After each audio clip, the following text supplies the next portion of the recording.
System 1 loaded.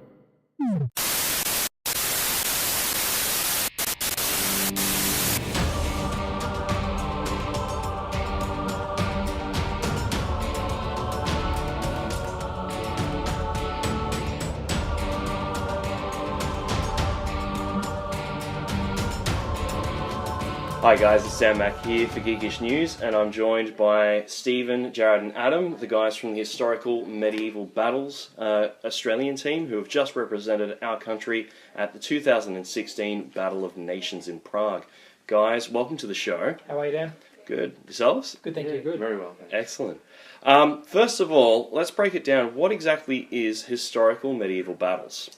Probably the easiest way I reckon to explain it is MMA, Yeah. but in full medieval attire. So that's helmets, gauntlets, everything, real metal weapons, obviously not sharp, and wailing on each other in a team sport. Excellent. And for people who are maybe starting to get an interest in getting involved, what's kind of the startup? Like what equipment? Well, you can see here on the table we've got some weapons and armour, but what's involved in a kit for medieval battles? Well, starting off, you probably just want to get something soft kit, we call it. So it's like, soft weapons, padded weapons, so you can do some training without injuring each other.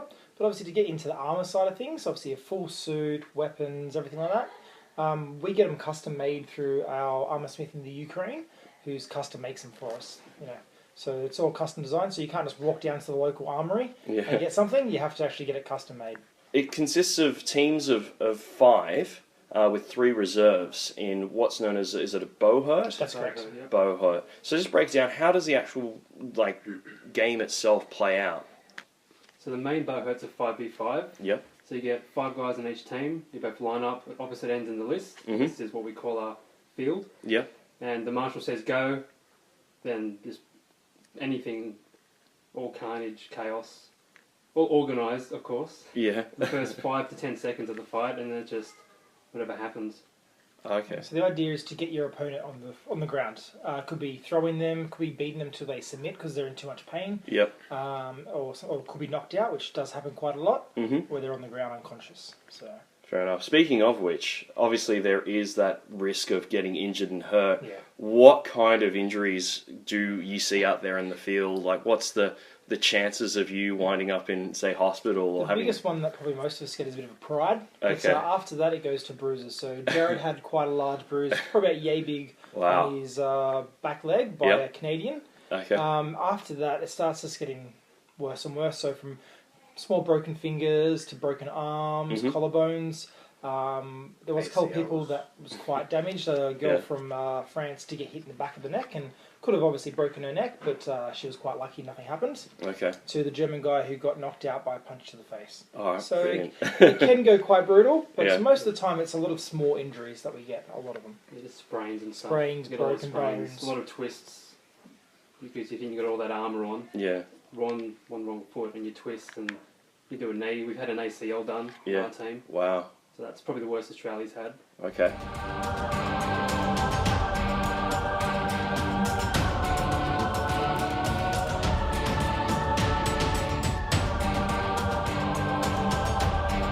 Alright, we've laid down all the armour onto the ground. It's quite a lot of stuff here. Can you go through what everything does and sort of what it protects? Yep, so we have the helmet, obviously protecting your head. It will also protect your neck, around the lower upper parts of your shoulders. So then we'll go down to, then I have my shoulders as well, protecting shoulders to the down to the bicep. Then we go down to our arms, band braces, and the shoulder elbow kite, which will protect a lot of the inside of your arm, which is very useful. Mine are a bit too large. Then we have our gauntlets, protect the hands, very important. Hands are very useful, Yep. both fighting and in combat. We have my coat of plate, protects the main mass of my body, being What's my this back. made of?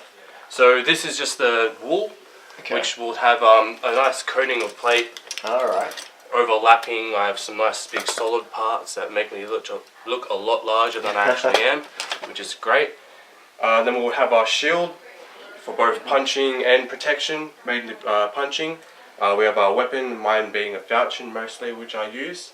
Going down to my leg armour and my historic shoes. Awesome. Yeah. So, around how much would all this cost? All together? this together is maybe about 7,000 Wow. together. And did you slowly buy it? I got it all in Separately? one big go. One big go? Yeah, which seems to be the better way to do it. So it's quite expensive, but it's Yes. worth it. It's expensive, but realistically, once you get it, you shouldn't have to buy anything else except a helmet.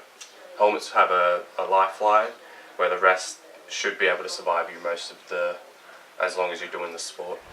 Okay, awesome.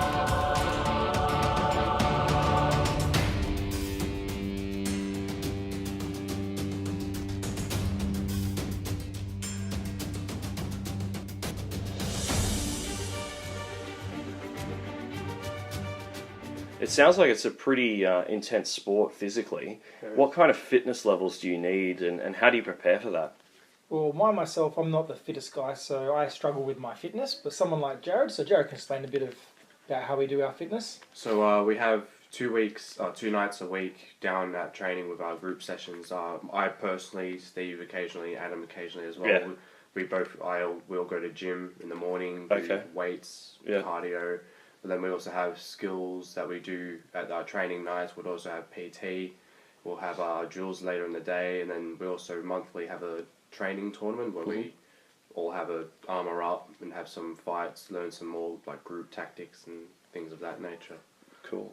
And then the Battle of Nations itself, we saw 59 teams from over 30 nations competing to be the best historical medieval battle team in the world. What was the atmosphere like? What was it like representing your country on an international level?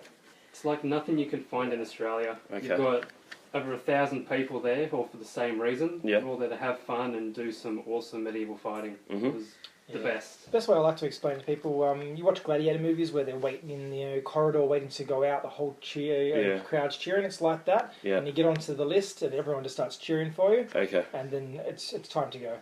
fair enough. Well, sometimes they're laughing at you. So, obviously it's reached that international level, but where do we see the future of the sport going? Well, at the moment, it's obviously really big in Europe. It's getting quite large. Yep. In Australia, every year it's just doubling and doubling. Mhm. So obviously, you're looking at a lot of the TV shows are out there these days. You've got a lot of fighting medieval. So I think that's really pushed on a lot of us to getting into fighting. Okay. There's a lot of tournaments happening in Australia now, so Mhm. lots of them every year. So more and more exposure to the average person. Excellent. And finally, how do those of us who want to get involved in the sport go about, reaching out to guys like Yeah, yourselves and getting involved and taking part? The head organisation in Australia is called Australian Medieval Combat, Yep. so AMC for short. Uh-huh. You go on Facebook, you can send them a request and let them know where you live, Yep. and there will always be a team captain of that state local to you, and they can obviously get you to come down to one of the training sessions, give it a bit of a go and see how you go. Excellent. Well, guys, thank you for your time, and all the best with future, or should I say, past medieval combat Thank you very in much. the future. I don't Thank know. you. Time's gonna skew. Thank you, Dan. Thanks.